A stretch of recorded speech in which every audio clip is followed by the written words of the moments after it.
आपका Vaishali HD academy में। और दोस्तों आज हम पढ़ने वाले हैं मध्य प्रदेश का गठन और उसका पुनर्गठन और मध्य प्रदेश के इतिहास के साथ ही दोस्तों आज हम इसे कवर करेंगे, जिसमें आपको किसी भी बुक में ऐसा नहीं मिलेगा। जैसा कि आज हम पढ़ने वाले हैं कि मध्य प्रदेश का तत्कालीन इतिहास क्या था, 1947 के पहले भारत की स्थिति क्या थी। और चलिए स्टार्ट करते हैं आज के लेक्चर को, बने रहें आप लास्ट तक। तो दोस्तों मध्य प्रदेश का इतिहास, सबसे पहले 1947 के पहले जो भारत था वो 5 भागों में विभाजित था। आपको समझना यहीं से है कि भारत जो है वो 5 भागों में विभाजित था। एक यूनियन प्रोविंस क्षेत्र, एक सेंट्रल प्रोविंस क्षेत्र, एक बंगाल प्रोविंस क्षेत्र, एक बम्बई प्रोविंस क्षेत्र और एक मद्रास प्रोविंस क्षेत्र। जिसमें दोस्तों यदि हम बात करें हमारे मध्य प्रदेश की, तो हमारा मध्य प्रदेश जो था वो सेंट्रल प्रोविंस क्षेत्र के अंतर्गत आता था, सीपी के अंतर्गत आता था। जहां पर दोस्तों किसका शासक हुआ करता था, जहां पर दोस्तों यहाँ पर हम देख लेते हैं कि अंग्रेजों का शासन था, ब्रिटिश शासन हुआ करता था, जो कि प्रत्यक्ष रूप से शासन करते थे। राजा रजवाड़े, जो राजा रजवाड़े थे दोस्तों, ये अप्रत्यक्ष रूप से शासन किया करते थे। और तात्कालीन समय में लगभग 562 क्या हुआ करती थी, तो रियासतें हुआ करती थी। अब पुर्तगाली जो थे वो भारत के गोवा, अंडमान निकोबार द्वीप समूह और दादर नागर हवेली वाले क्षेत्र में शासन करते थे। और जो दोस्तों फ्रांसीसी हुआ करते थे, ये जो फ्रांसीसी थे ये पांडुचेरी है ना, ये कहाँ पर शासन करते थे, तो ये देखिए ये पांडुचेरी हो गया तमिलनाडु का, जो कलाईकम क्षेत्र है, आंध्र प्रदेश का यमन क्षेत्र है और केरल के माही क्षेत्र पर क्या करते थे, फ्रांसीसियों का शासन हुआ करता था। भारत में दोस्तों यदि हम और पहले की बात करें तो भारत में दोस्तों 16 महाजनपद हुआ करती थी, जिनमें से 2 मध्य प्रदेश का हिस्सा हुआ करती थी। एक चेदी जनपद और एक अवंती जनपद। दोस्तों ये किसका भाग हुआ करती थी, तो मध्य प्रदेश का भाग हुआ करती थी। वर्तमान मध्य प्रदेश का भाग थी चेदी जनपद, खजुराहो वाला क्षेत्र, और दोस्तों ये अवंती जनपद। मध्य प्रदेश की स्थिति, तो हम देखिए इस लेक्चर को पढ़ने वाले हैं 4 भागों में डिवाइड करेंगे। एक 1947 के पहले की स्थिति क्या थी दोस्तों, 1947 से 1956 कैसे बना, 1956 तक क्या स्थिति थी कि क्या जब हमारा मध्य प्रदेश बना तब कितने जिले थे, और एक 56 से लेकर 2000 तक और अभी तक की स्थिति को हम देखेंगे। तो सबसे पहले दोस्तों बात करते हैं 1947 के पहले की। तो 1947 के पहले हमारा जो मध्य प्रदेश था, तो ये मध्य प्रदेश जैसी कोई चीज नहीं थी, सेंट्रल प्रोविंस क्षेत्र जैसी चीज थी और सेंट्रल इंडिया जैसी स्थिति थी। तो सेंट्रल प्रोविंस देखिए जहां पर अंग्रेज प्रत्यक्ष रूप से शासन करते थे उसे कहा गया सेंट्रल प्रोविंस क्षेत्र। और सेंट्रल इंडिया एजेंसी जहां पर दोस्तों राजा रजवाड़े अप्रत्यक्ष रूप से शासन किया करते थे। फिर सेंट्रल प्रोविंस की स्थापना 2 नवंबर 1861 को की गई और सेंट्रल इंडिया एजेंसी की स्थापना 1854 में की गई। दोस्तों सेंट्रल प्रोविंस को देख लेते हैं। सेंट्रल प्रोविंस जहां पर अंग्रेजों का प्रत्यक्ष शासन था, जिसकी स्थापना 2 नवंबर वर्ष 1861 को की गई। दोस्तों यदि ये हम बात करें इसके पहले की, तो देखिए जो 1700 वाला 18वीं ईस्वी की हम बात करें, यदि 18वीं शताब्दी की बात करें, तो 18वीं शताब्दी में दोस्तों चूंकि ये जो पूरा का पूरा मध्य प्रांत वाला जो क्षेत्र था, यहाँ पर दोस्तों मराठाओं की लगातार नजर थी। हम ये देखिए बहुत ही पहले से पढ़ रहे हैं अभी, है ना। तो मराठाओं का शासन यहाँ पर चरमोत्कर्ष पर था और वर्ष 1740 में मराठा शासक राघव जी भोसले की नजर जो है वो मध्य प्रदेश के गोंडवाना क्षेत्र पर पड़ती है, जहां पर दोस्तों उन्होंने इस क्षेत्र पर आक्रमण किया और गोंडवाना क्षेत्र को राघव जी भोसले ने जीत लिया। अब जहां पर दोस्तों मराठाओं का जो शासन है वो गोंडवाना क्षेत्र पर कई लंबे वर्षों तक चलता है और इसी के बीच में दोस्तों भारत में 23 जून वर्ष 1756 को प्लासी का युद्ध हो जाता है, जहां पर दोस्तों गोंडवाना क्षेत्र पर तो कोई प्रभाव नहीं पड़ता है, लेकिन दोस्तों मराठाओं का शासन जो है वो यहाँ पर लगातार जो है वो चलता रहता है, क्योंकि किसी भी प्रकार का कोई प्लासी के युद्ध का गोंडवाना क्षेत्र पर कोई प्रभाव नहीं पड़ता। फिर उसके बाद में दोस्तों 22 अक्टूबर वर्ष 1764 को बक्सर का युद्ध होता है और इसमें भी दोस्तों यहाँ पर भी किसका शासन रहता है, हमारे गोंडवाना क्षेत्र पर तो मराठाओं का ही शासन रहता है। 1818 में जब आंग्ल मराठा युद्ध होता है, और दोस्तों ये यहाँ पर तीसरा आंग्ल मराठा युद्ध होता है जो अंग्रेजों के बीच में और मराठाओं के बीच में होता है, और यहाँ पर ही दोस्तों मराठा शासक अप्पाजी भोसले, एक नाम आपको याद रखना है, अप्पाजी भोसले ने अंग्रेजों से क्या कर लेते हैं, ये अंग्रेजों से दोस्तों सहायक संधि कर लेते हैं, जिसमें ब्रिटिश सरकार का उन्हें क्या बना दिया जाता है, ब्रिटिश सरकार का एक एजेंट जो है, एक रेजिडेंट जो है, वो कहाँ पर आके रहने लगता है, इस क्षेत्र में आकर रहने लगता है। और यहाँ पर ही दोस्तों अब बात करते हैं अंग्रेजों की। तो अंग्रेजों ने ही जैसे ही देखा, जैसे ही सहायक संधि की, तो अंग्रेजों ने सिंधियाओं से दो क्षेत्रों की बात की, एक नर्मदा क्षेत्र और एक दोस्तों सांगोर क्षेत्र। इसके बाद ही नर्मदा क्षेत्र, सांगोर क्षेत्र, महाकौशल जो क्षेत्र थे, ये अब मराठाओं के हाथों से निकलकर ब्रिटिश शासन के हाथों में आ जाते हैं। अब दोस्तों बात किसकी आती है, लॉर्ड डलहौजी। यहाँ पर आ गया लॉर्ड डलहौजी, और लॉर्ड डलहौजी ने ही क्या अपनाता है, हड़प नीति अपनाता है। और ये हड़प नीति क्या थी, हड़प नीति या डॉक्ट्रिन ऑफ लैप्स क्या थी, जिस राज्य में राजा का कोई उत्तराधिकारी नहीं होता था, तो राजा के मरणोपरांत राज्य को ब्रिटिश शासन में मिला दिया जाता था कि अब गोद लिए हुए पुत्र को आप राजा नहीं बना सकते, यदि आपका उत्तराधिकारी नहीं है तो आप वह क्षेत्र जो है वो अंग्रेजों के कब्जे में आ जाएगा। और ऐसा ही हुआ दोस्तों, हुआ ये कि जहां राघव जी, क्योंकि जो विदर्भ क्षेत्र था ना, मध्य प्रदेश का विदर्भ क्षेत्र दोस्तों, महाकौशल, हमारा जो महाकौशल क्षेत्र है नागपुर वाला, क्योंकि तब नागपुर जैसी कोई चीज नहीं हुआ करती थी, महाराष्ट्र जैसी कोई चीज नहीं हुआ करती थी, नागपुर और जो पूरा का पूरा हमारा जो नीचे का दक्षिण पूर्वी हिस्सा है वो विदर्भ क्षेत्र के अंतर्गत आता था, जहां के राजा थे राघव जी तृतीय, और इनका कोई उत्तराधिकारी नहीं था। और यहीं पर डलहौजी क्या कर लेता है, यहाँ पर हड़प नीति को लागू कर देता है।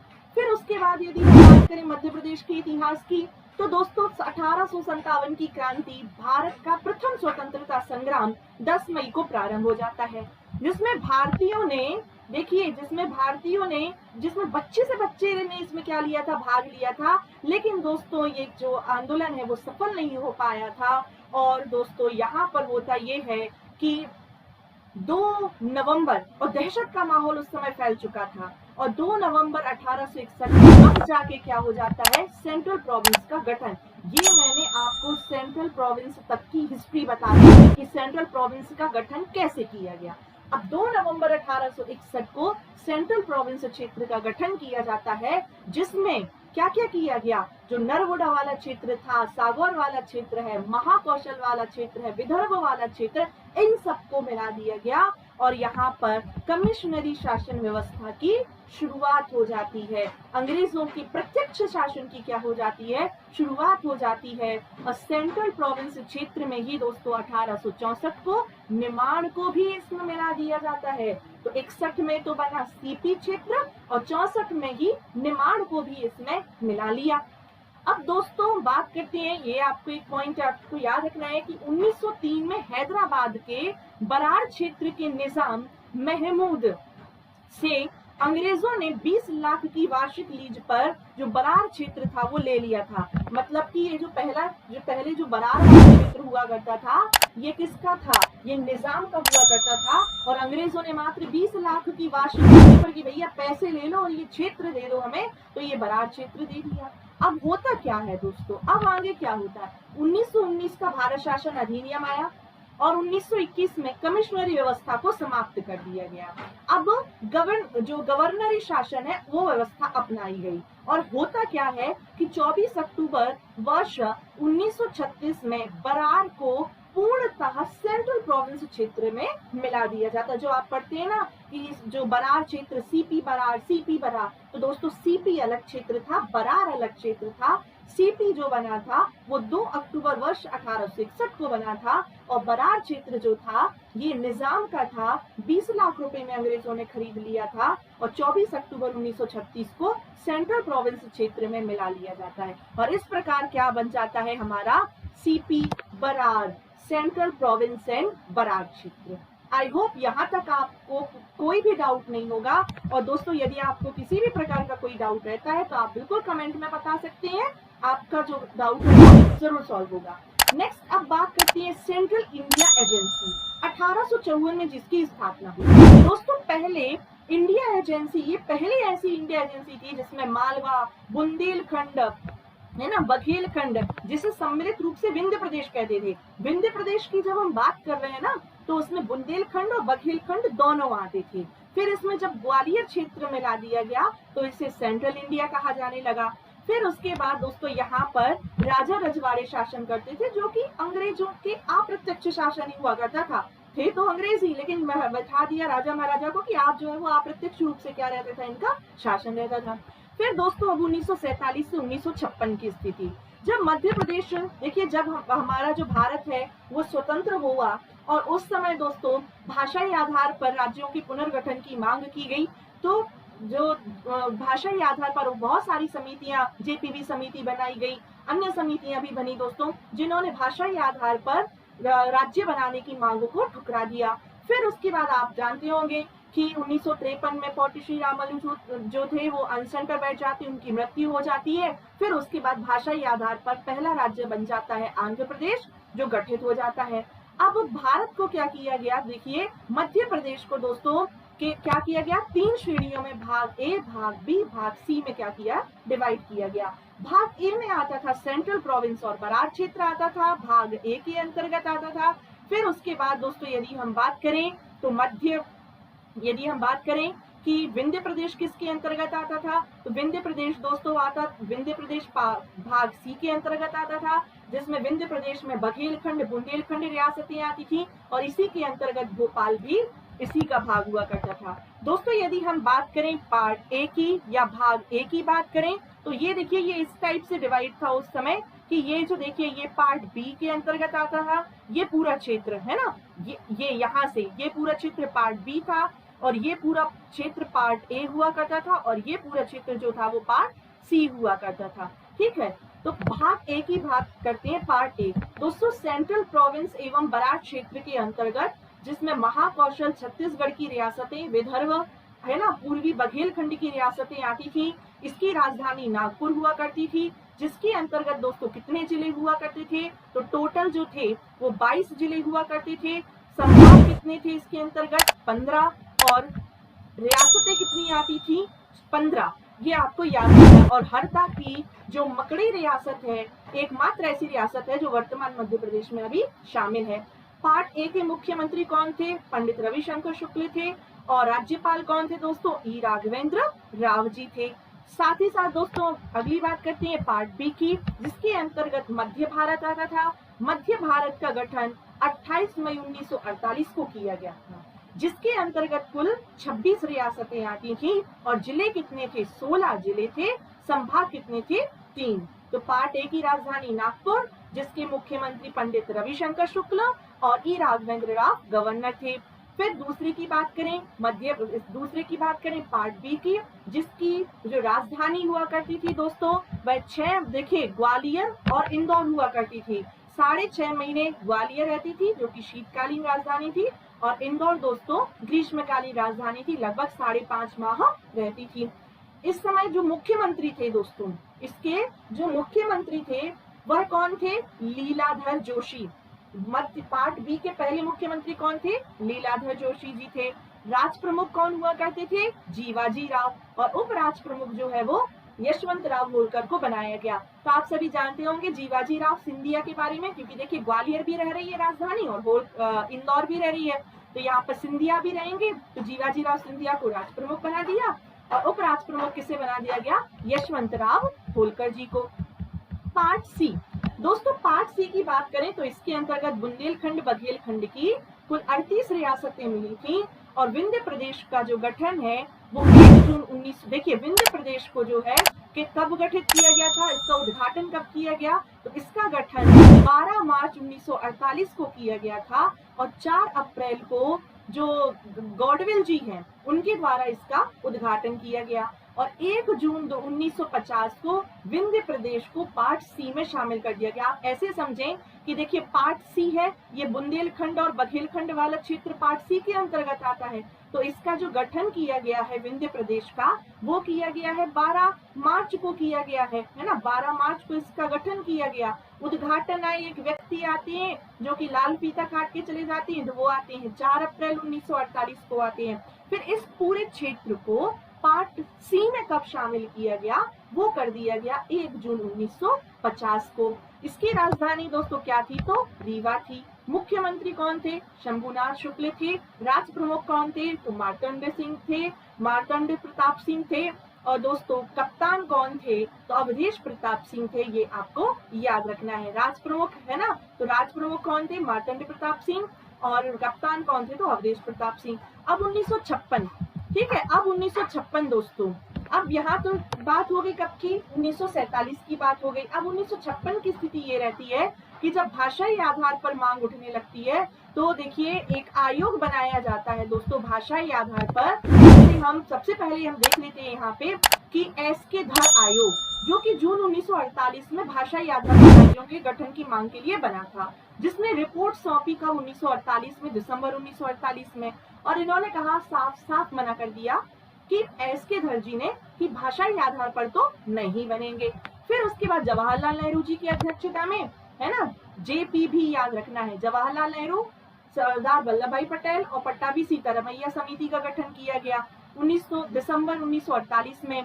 और इन्होंने जिन्होंने कब अप्रैल 1949 में रिपोर्ट सौंपी, और इन्होंने भी खारिज कर दिया कि भैया भाषाई आधार पर राज्यों का गठन नहीं किया जाएगा। अब होता क्या है, क्रांतिकारी गतिविधियां उस समय पर जो है वो आंदोलन तेज होने लगती हैं, और आंध्र प्रदेश के ही पोटी श्री रामल्लू जी क्या हो जाते हैं, अनशन पर बैठ जाते हैं, और लगभग 56 दिनों की भूख हड़ताल के बाद जो है वो इनकी मृत्यु हो जाती है।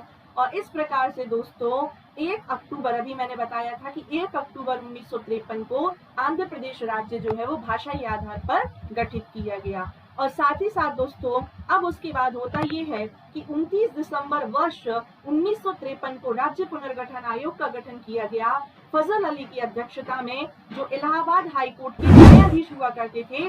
के.एम. पडिक्कर और हृदयनाथ कुंजरू जो थे वो इसके सदस्य थे। और दोस्तों त्रिसदस्यीय मतलब एक क्या हो गए, अध्यक्ष, और 2 सदस्य हो गए।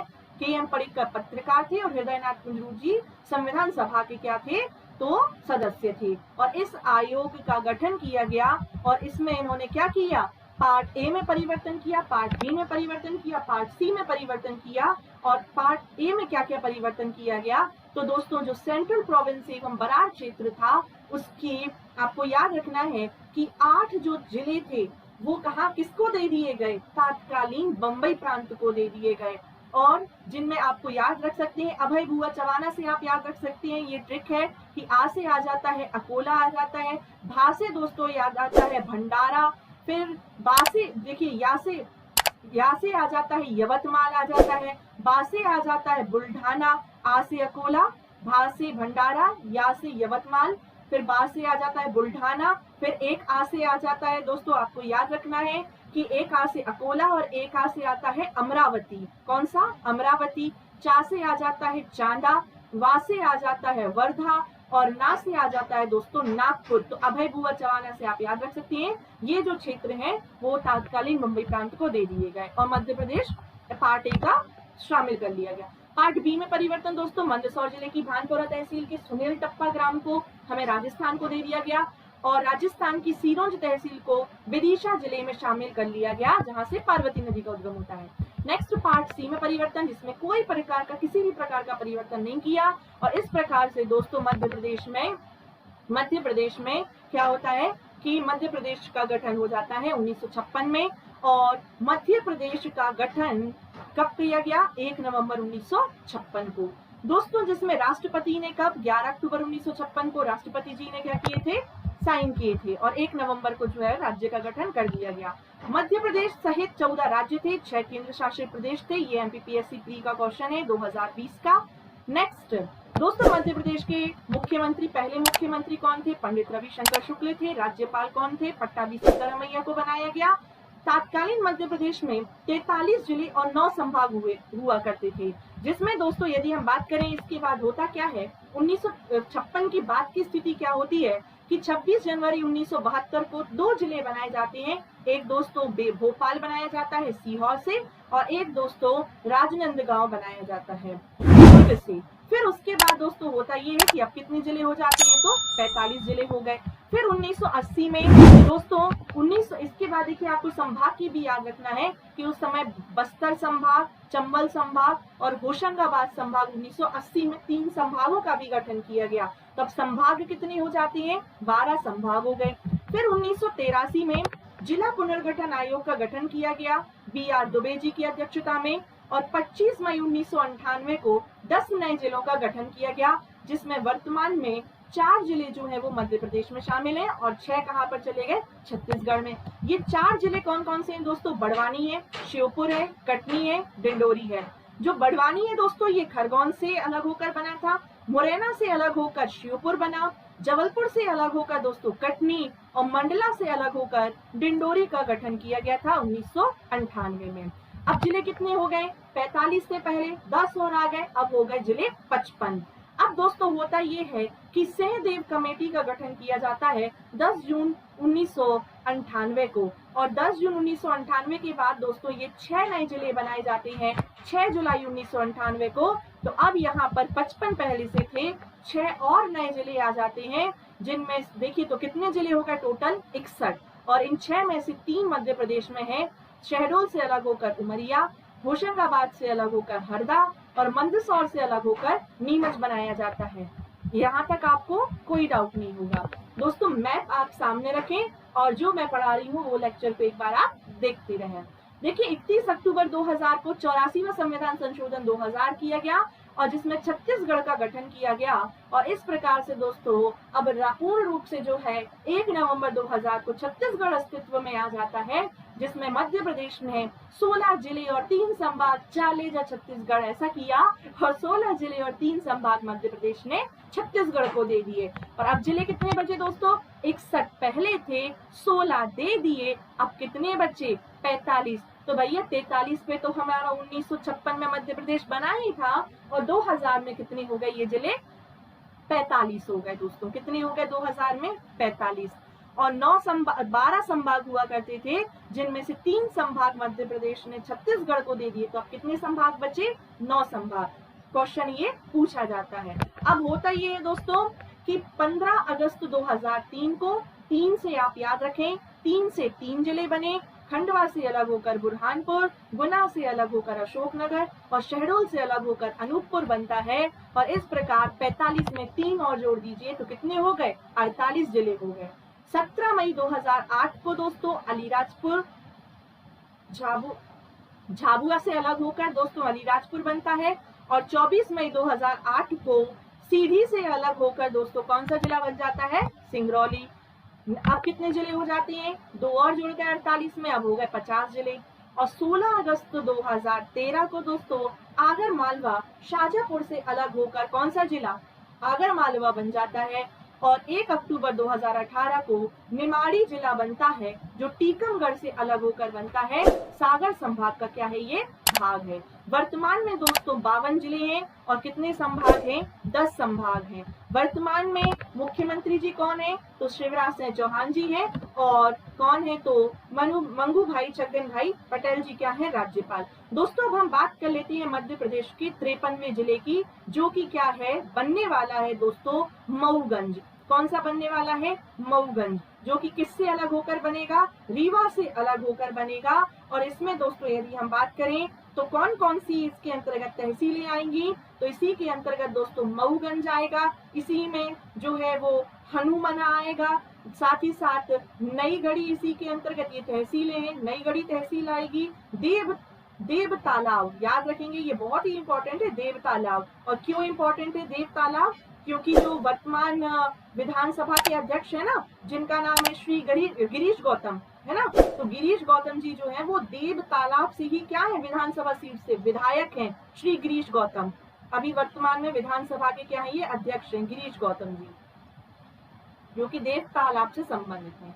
तो ये रहा दोस्तों। और एक और इम्पोर्टेंट बात है जो कि बहुटी जलप्रपात, जो बहुटी जलप्रपात है वो कहाँ पर आने लगेगा, तो जब ये अलग हो जाएगा ना, 53वां जिला बन जाएगा मऊगंज, तो जो बहुटी जलप्रपात है वर्तमान मध्य प्रदेश का सबसे ऊंचा जलप्रपात है बहुटी जलप्रपात, 198 मीटर ऊंचाई है।